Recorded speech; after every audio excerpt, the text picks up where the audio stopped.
Hello everyone, welcome back to my YouTube channel. आज हम discuss करेंगे कंसेप्ट ऑफ रेजोनेंस। एक सिंगल लुईस स्ट्रक्चर एक मॉलिक्यूल की सारी प्रॉपर्टीज़ को एक्सप्लेन नहीं कर सकता। और रेजोनेंस जो है एक ऐसा फिनोमिना है जिसमें मॉलिक्यूल एक सिंगल लुईस स्ट्रक्चर से रिप्रेजेंट नहीं करता।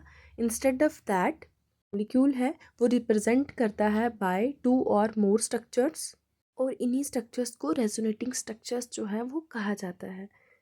एक्चुअल स्ट्रक्चर है मॉलिक्यूल का, उसको रेजोनेंस हाइब्रिड स्ट्रक्चर कहा जाता है। अब कंडीशंस क्या है रेजोनेंस के लिए? सबसे पहले जो मॉलिक्यूल है उसके पास कंजुगेटेड डबल बॉन्ड या लोन पेयर्स होने चाहिए। कंजुगेशन का मतलब है अल्टरनेटिवली डबल बॉन्ड या लोन पेयर्स प्रेजेंट होनी चाहिए। पोजीशन जो है वो एटम की सेम रहनी चाहिए और इलेक्ट्रॉन्स जो हैं वो सिर्फ मूव करने चाहिए। इसके बाद कुछ करेक्टरिस्टिक्स हैं रेजोनेंस की। रेजोनेटिंग स्ट्रक्चर जो है वो इंडिपेंडेंटली एग्जिस्ट नहीं करते, और जो एक्चुअल स्ट्रक्चर है वो ज़्यादा स्टेबल होता है than any individual resonating structures. Bond length जो है वो इंटरमीडिएट हो जाती है। देन डीलोकलाइजेशन जो है इलेक्ट्रॉन्स का वो इंक्रीज करता है स्टेबिलिटी को। नेक्स्ट कुछ एग्जांपल हैं हमारे पास रेजोनेंस की। जैसे हमने ओजोन के रेजोनेटिंग स्ट्रक्चर्स लिखे हैं। ऑक्सीजन जो है O3 में दो रेजोनेटिंग स्ट्रक्चर जो है वो शो करती है। देन कार्बोनेट आयन की एग्जांपल है और उसके साथ ही बेंजीन की एग्जांपल है। कंसेप्ट था हमारा रेजोनेंस का। इसके बाद हम डिस्कस करेंगे VSEPR theory, that is valence shell electron pair repulsion theory.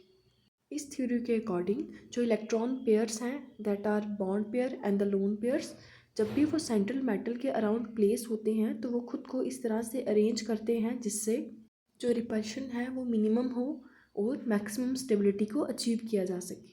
अब इसके कुछ मेन पॉइंट्स हैं। इलेक्ट्रॉन पेयर्स जो है प्रेजेंट सेंट्रल एटम के अराउंड वो रिपेल करते हैं, और इलेक्ट्रॉन पेयर्स खुद को अरेंज करते हैं ताकि जो रिपल्शंस हैं वो मिनिमम हो। जो रिपल्शन है between the bond pairs and the lone pairs उन्हीं को कंसीडर किया जाता है। और जो लोन पेयर्स हैं वो ज़्यादा स्पेस को कवर करते हैं क्योंकि वो अनशेयर्ड हैं। और जो शेप है मॉलिक्यूल की वो डिपेंड करता है कितने नंबर ऑफ बॉन्ड पेयर्स और लोन पेयर्स प्रेजेंट हैं around the central atom. Then हम देखेंगे ऑर्डर ऑफ रिपल्शन। जो रिपल्शंस हैं बिटवीन द लोन पेयर वो सबसे ज़्यादा होती हैं, then lone pair bond pair and at last bond pair. Next है स्टेरिक नंबर। स्टेरिक नंबर होता है the number of bond pairs plus lone pairs around the central metal atom. Next VSEPR theory के basis पे कुछ molecules की shape हम explain करेंगे। Start with the example of BeCl2। यहाँ सेंट्रल एटम जो है वो बेरिलियम है, बॉन्ड पेयर्स 2 हैं और लोन पेयर्स जो हैं वो 0 हैं। तो शेप जो मॉलिक्यूल की होगी वो लीनियर होगी with the bond angle 180 degree. इसी तरह से बाकी भी सारी जो शेप्स हमने यहाँ एक्सप्लेन की हैं आपने उन्हें ध्यान से देखना है, और इसमें से वाटर और अमोनिया की जो शेप है वो मोस्ट इम्पॉर्टेंट है।